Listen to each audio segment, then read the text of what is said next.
नमस्कार दोस्तों, UP infra weekly updates में आपका स्वागत है। चलिए देखते हैं इस वीक की अपडेट्स। पहली अपडेट यूपी सीडा से है, जहां दोस्तों यूपी सीडा द्वारा एक्सप्रेशन ऑफ इंटरेस्ट निकाला गया है। तो यहाँ पर दोस्तों सरकार द्वारा जो बंद पड़ी टेक्सटाइल इंडस्ट्रीज हैं, ये मिल्स हैं, उन लोकेशंस पे ये बिड निकाला गया है। तो यहाँ पर मेजर तहसील प्रयागराज के अंदर 175 एकर्स, इसके अलावा मवई बुजुर्ग बांदा के अंदर 90 एकर्स और रासरा तहसील बलिया डिस्ट्रिक्ट के अंदर 57 एकर्स के लिए यहाँ पर एक्सप्रेशन ऑफ इंटरेस्ट निकाला गया है। यहाँ पर दोस्तों यूपी सीडा द्वारा इसको इंडस्ट्रियल एरिया के रूप में डेवलप किया जाएगा और यहाँ पर ये ऐसी बंद पड़ी मील हैं, इसके अलावा टेक्सटाइल यूनिट हैं जिनको मोनेटाइज किया जा रहा है। इन द सेंस कि यहाँ पर नई इंडस्ट्रियल यूनिट स्टेब्लिश होंगी, खासकर वेयर हाउसिंग, लॉजिस्टिक्स, इसके अलावा टेक्सटाइल, इनके संबंध में यहाँ पर एक्सप्रेशन ऑफ इंटरेस्ट मांगा जा रहा है। हालांकि यहाँ पर वेयर हाउसिंग और लॉजिस्टिक्स के लिए ये बिड निकाला गया है। ये प्रयागराज के अंदर कॉटन मिल मेजर तहसील के अंदर, जबकि बांदा के अंदर, मवई के अंदर, इसके अलावा बलिया के अंदर कॉटन मिल, यहाँ पर दोस्तों ये लोकेशन है जहाँ के लिए एक्सप्रेशन ऑफ इंटरेस्ट निकाला गया है। नेक्स्ट अपडेट कानपुर से है, जहाँ दोस्तों कानपुर में यूपी सीडा द्वारा एक्सप्रेशन ऑफ इंटरेस्ट निकाला गया है फर्म और एजेंसीज के लिए। तो दोस्तों यहाँ पर फुटवियर एंड एक्सेसरीज, इसके अलावा मैन्युफैक्चरिंग, इंडस्ट्रियल आर्म, इसके लिए दोस्तों ये बिड निकाला गया है।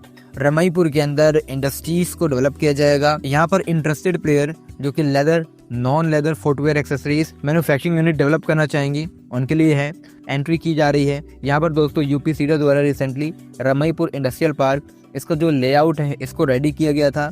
इनिशियली दोस्तों यहाँ पर लेदर पार्क का डेवलपमेंट होना था, but due to multiple circumstances अब यहाँ पर दोस्तों लेदर, नॉन लेदर, फुटवेयर और एक्सेसरीज की मैन्युफैक्चरिंग होगी। ऐसी यूनिट यहाँ पर स्टेब्लिश होंगी। नेक्स्ट अपडेट बाराबंकी से है, जहाँ दोस्तों यूपी सीडा द्वारा एक्सप्रेशन ऑफ इंटरेस्ट निकाला गया है फर्म, एजेंसीज, इन सब की यूनिट को स्टेब्लिश करने के लिए। तो यहाँ पर दोस्तों बाराबंकी स्पाइनिंग मिल, यहाँ पर 70 एकर्स का लैंड पार्सल है, जहाँ पर दोस्तों एक्सप्रेशन ऑफ इंटरेस्ट निकाला गया है यूपी सीडा द्वारा। यहाँ पर इंडस्ट्रियल, इसके अलावा IT and IT enable services, warehousing land, इन सब के लिए दोस्तों ये एक्सप्रेशन ऑफ इंटरेस्ट निकाला गया है। यहाँ पर डिफरेंट साइज के मल्टीपल प्लॉट्स हैं। तो दोस्तों काफ़ी लंबे समय बाद यूपी सीडा द्वारा यहाँ पर IT and information enable services के लिए बिड निकाला जा रहा है। देखते हैं दोस्तों कौन सी ऐसी फर्म है जो यहाँ पर निवेश करने के लिए उत्सुक होंगी। नेक्स्ट अपडेट हमीरपुर से है, जहाँ दोस्तों 75,000 स्क्वायर फीट में पियर्स शॉप की पैकेजिंग यूनिट कंप्लीट हो गई है। तो दोस्तों एक बहुत ही बड़े लैंड पार्सल में इसका डेवलप किया गया था। यहाँ पर सहरसा एसोसिएट, यहाँ पर इन्होंने इसको ऑपरेशनल कर दिया है।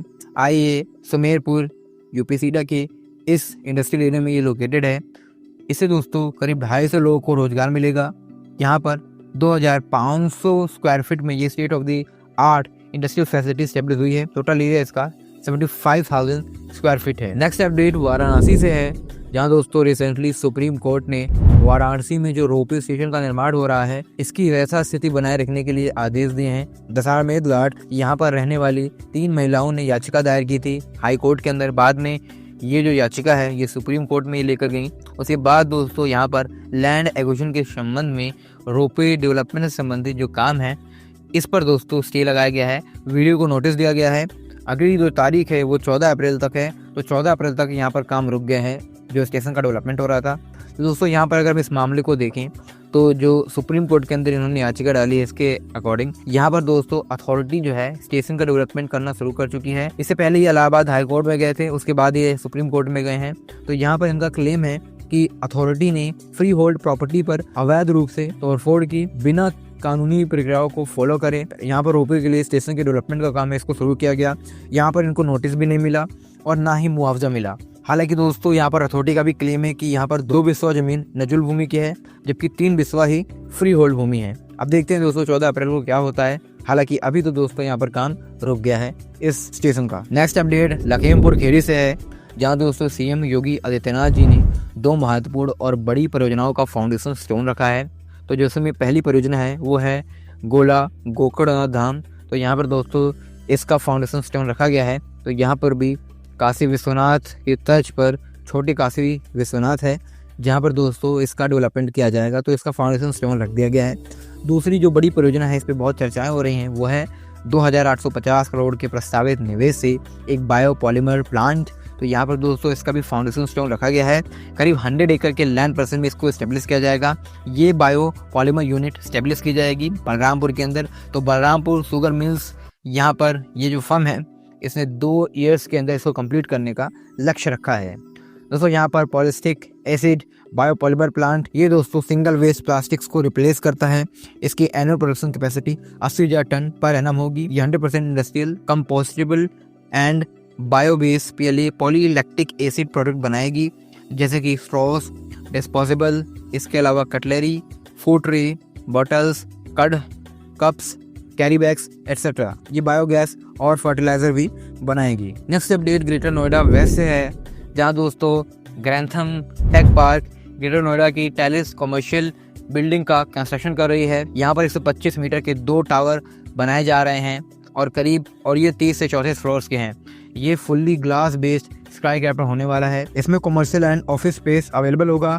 करीब 4 बिलियन स्क्वायर फीट का स्पेस यहाँ पर ईयर के एंड में अवेलेबल हो जाएगा और दोस्तों ये साल के अंत में ही कंप्लीट हो जाएगी। नेक्स्ट अपडेट प्लेज पार्क के डेवलपमेंट से है, जहाँ दोस्तों हमने प्लेज पार्क के संबंध में पहले भी चर्चा की थी कि जो 50 एकड़ का लैंड पार्सल है या इससे छोटा लैंड पार्सल है, वहाँ पर किस प्रकार पब्लिक प्राइवेट पार्टनरशिप के माध्यम से सरकार industrial park, industrial area develop कर रही है।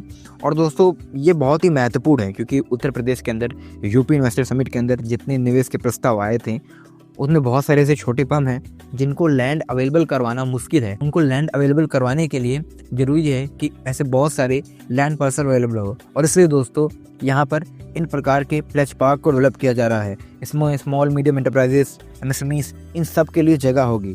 लेकिन दोस्तों अब एक और खबर आ रही है जो महत्वपूर्ण इस हिसाब से है कि अब किसान भी प्लेज पार्क के डेवलपमेंट में अपना योगदान दे सकते हैं, या चाहे तो वो प्लेज पार्क डेवलप करवा सकते हैं और इससे वो पैसा भी कमा सकते हैं। यहाँ पर वो इंडस्ट्रियलिस्ट को जो वो प्लेज पार्क डेवलप करेंगे उसमें लैंड को लीज पे देंगे और उससे पैसा कमा सकते हैं। बिल्ड वन ऑपरेट मॉडल पे इसको डेवलप किया जा सकता है। तो यहाँ पर इनको स्टेट गवर्नमेंट 1% के ब्याज दर पे 10 लाख से 1 करोड़ तक का लोन प्रोवाइड करेगी, डिपेंडिंग ऑन कि वो प्लेज पार्क कितना बड़ा है। मिनिमम जो साइज है वो 10 एकर्स का है और जो मैक्सिमम साइज है वो 50 एकर्स का है। तो यहाँ पर दोस्तों अब आपको लग रहा होगा कि किसान कैसे ये प्लेज पार्क डेवलप करवा पाएंगे, किसान के पास तो इतनी इन्फॉर्मेशन भी नहीं रहती है। तो दोस्तों यहाँ पर किसानों को जो जिला अधिकारी हैं ये असिस्टेंस प्रोवाइड करेंगे कि किस प्रकार वो प्लेज पार्क डेवलप करें। ये अपनी याचिका या इसके संबंध में वो जिला अधिकारी से मिल सकते हैं। तो दोस्तों ऐसे बहुत सारी ऊसर खासर बंजर ज़मीनें होती हैं जहाँ पर खेती नहीं हो पाती है, और उन भूमि का यहाँ पर यूटिलाइजेशन किसान खुद कर पाएंगे, क्योंकि ऐसी भूमि किसानों के नाम होती है। किसान अगर चाहें, अगर उनके पास 10 एकड़ से ज़्यादा की भूमि है और वो चाहते हैं कि किसी प्रकार की इंडस्ट्रीज यहाँ पर स्टेबलिश हो, तो वो सरकार से सहायता ले सकते हैं। सरकार उनको लोन भी प्रोवाइड करेगी 1% के ब्याज दर पे, और वहाँ पर दोस्तों वो इंडस्ट्रियल पार्क डेवलप करेंगे। तो यहाँ पर दोस्तों जो भी इंडस्ट्रियल एरिया या प्लेज पार्क डेवलप होगा तो वहाँ पर जो सड़कें होंगी, इसके अलावा फेंसिंग होती है, सीवेज की फैसिलिटी होती है, टॉयलेट लाइन होती है, सीवेज लाइन जो डेवलप होना होता है, टॉयलेट्स होते हैं, पीने के लिए पानी की सुविधा होती है, इन सब की फैसिलिटीज़ किसानों को अवेलेबल करवानी होगी, और तब जाकर दोस्तों वो वहाँ पर प्लॉटिंग कर पाएंगे और लीज पे लैंड दे पाएंगे। तो ये बहुत ही अच्छी खबर है और देखते हैं दोस्तों इसका क्या इम्पैक्ट पड़ता है। हालांकि इसको और भी ज़्यादा बेहतर करने की ज़रूरत है, तभी दोस्तों हम लोकल पार्टिसिपेशन इसमें देख पाएंगे प्लेज पार्क के डेवलपमेंट में। नेक्स्ट अपडेट बजट एलोकेशन से संबंधित है, जहाँ दोस्तों आज के समय में बहुत सारी चीज़ें ट्रेंड कर रही हैं। यूपी बजट के अंदर 5 करोड़ रुपये AICT के डेवलपमेंट के लिए एलोकेट किया गया है, जबकि 400 करोड़ रुपीस रानी लक्ष्मीबाई स्कूटी योजना के तहत एलोकेट किया गया है। तो यहाँ पर दोस्तों हायर एजुकेशन में जो वुमेन है उनके लिए ये फंड एलोकेट किया गया है।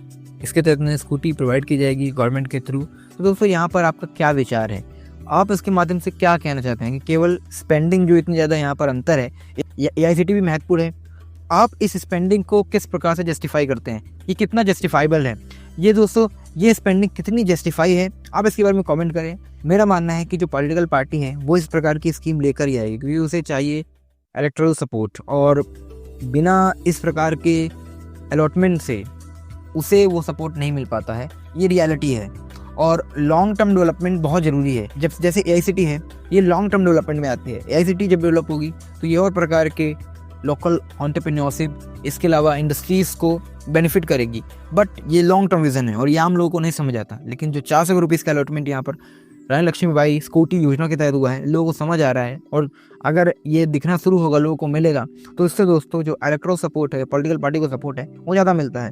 तो ये कारण है मुख्यतः। आपके क्या विचार है, आप जरूर इस पर अपने विचार रखें। नेक्स्ट अपडेट उन्नाव से है, जहाँ दोस्तों एशियन फूड जो कि लाहौरी जीरा मैन्युफैक्चर करता है, ये दोस्तों पंजाब हेडक्वार्टर बेस्ड फर्म है और यूपी में दोस्तों ये अपना एक्सपांसन करने वाली है। 2024 में इसने कहा था कि यूपी के अंदर अपना एक्सपांसन करेगी, लेकिन दोस्तों अब फाइनली 2025 में इसने कंफर्म कर दिया है कि ये उन्नाव के अंदर करीब 300 करोड़ रुपीज़ का निवेश करेगी और यहाँ पर दोस्तों 3.5 million bottles per day manufacture किए जाएंगे। इसके अलावा ये 300 से 400 करोड़ रुपीज़ का फंडिंग भी उठाने वाली है। नेक्स्ट अपडेट नोएडा से है, जहाँ दोस्तों क्लियर पैक जो कि इंटीग्रेटेड टाउनशिप ग्रेटर नोएडा, यहाँ पर दोस्तों 2 फेसेस में अपनी यूनिट स्टैब्लिश करेगी। पहले फेस में 3.2 लाख स्क्वायर फीट, दूसरे फेस में 5 लाख स्क्वायर फीट। यहाँ पर दोस्तों ये सिंगापुर बेस्ड फर्म है और ये इसकी तीसरी यूनिट है। ये स्मार्ट रोबोटिक्स, पैकेजिंग, इन सब के क्षेत्र में काम करती है। तो करीब 4.5 एकर्स के लैंड पार्सल में ये डेवलपमेंट होगा और 150 करोड़ रुपीज़ का निवेश ये करेगी। नेक्स्ट अपडेट पावर प्रोजेक्ट से है, जहाँ दोस्तों 660 मेगावाट बनकी पावर प्लांट जो कि 2016 से ही शटडाउन था, फ्राइडे को इसने अपना ऑपरेशन स्टार्ट कर दिया है। 2019 में प्रधानमंत्री नरेंद्र मोदी जी द्वारा इसका फाउंडेशन स्टोन रखा था। 660 मेगावाट का ये super critical thermal power plant है और ये फुल कैपेसिटी पे अब ऑपरेशनल होना शुरू हो चुका है। 396 मेगावाट ये यानी कि 60% इसका जो एनर्जी है यूपी के अंदर सप्लाई होगा, जबकि रेस्ट ऑफ जो 40% है ये सेंट्रल गवर्नमेंट को जाएगा। दोस्तों यहाँ पर भारत हैवी इलेक्ट्रिकल लिमिटेड ये इसको ऑपरेट कर रहा है। 5,816 करोड़ रुपीज़ के निवेश से इसको वापस से रीडेवलप किया गया है और इसकी कैपेसिटी को बढ़ाया गया है।